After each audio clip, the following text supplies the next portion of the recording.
Ya, oke. Assalamualaikum warahmatullahi wabarakatuh. Perkenalkan, nama saya Fatih Arzian Putrani, NPK 5214180, dari kelas manajemen proyek TI kelas B. Di sini saya akan mencoba menjelaskan apa yang sudah saya buat. Di sini saya membuat sebuah poster mengenai konsep proyek, jadi penjelasan secara umum apa itu proyek. Oke, di sini sudah saya bikin poster. Yang pertama, di sini saya membuat 4 garis besar. Yang pertama ada definisinya, lalu yang kedua ada mengapa kita harus mempelajari manajemen proyek, lalu ada karakteristik proyek, dan yang terakhir ada constraint dari proyek itu sendiri. Yang pertama itu definisinya, proyek adalah sebuah usaha keras yang bersifat temporary. Temporary berarti sementara, untuk membuat produk, jasa, atau hasil yang unik.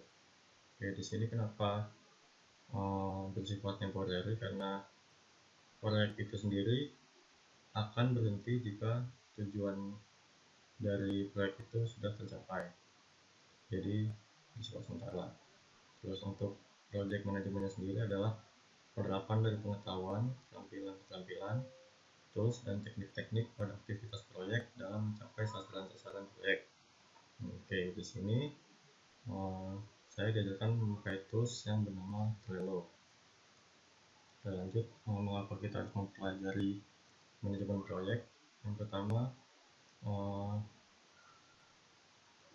project manager termasuk dalam 10 pekerjaan yang paling diminati dalam bidang IT di tahun 2002. Lalu peringkat kedua top IT skills di tahun 2004 berdasarkan survei yang diadakan oleh CIO.com.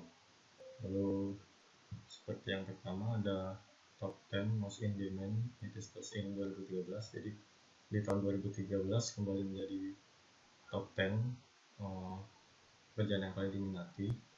Terus kemudian yang terakhir ada jumlah orang yang mempelajari project management dengan sertifikasinya itu terus meningkat di tiap tahun. Mengapa kita harus mempelajari project management?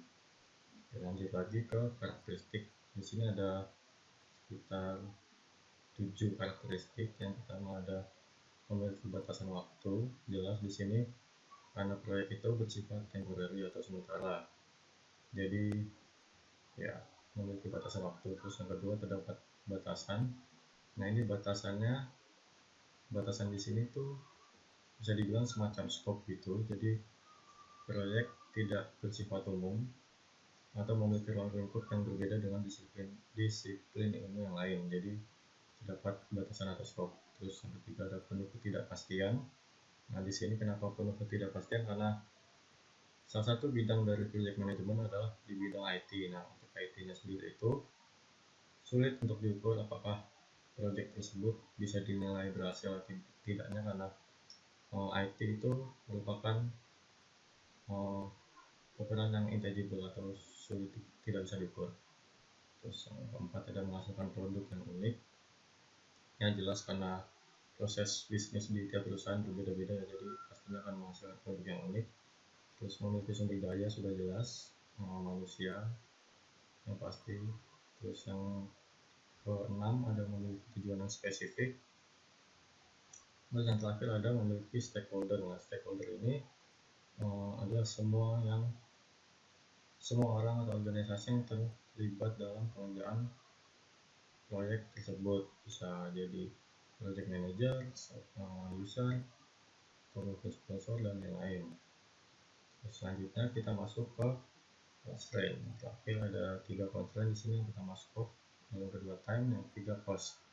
Seperti yang sudah dijelaskan di sebelumnya, scope ini adalah batasan-batasan apa saja yang akan diambil untuk efisien dan efektif dalam proyek untuk kontrol kualitas. Oke, terus yang waktunya itu sendiri, proyek harus dikerjakan dengan waktu sesuai dengan jadwal pelaksanaan proyek yang sudah ditetapkan di awal. Jadi tidak boleh melebihi dari jadwal tersebut. Yang terakhir ada constraint cost, itu proyek harus dikerjakan dengan biaya yang tidak melebihi anggaran. Oke, ini itu saja penjelasan dari saya. Minggu pertama ini kurang lebih mohon maaf. Assalamualaikum warahmatullahi wabarakatuh.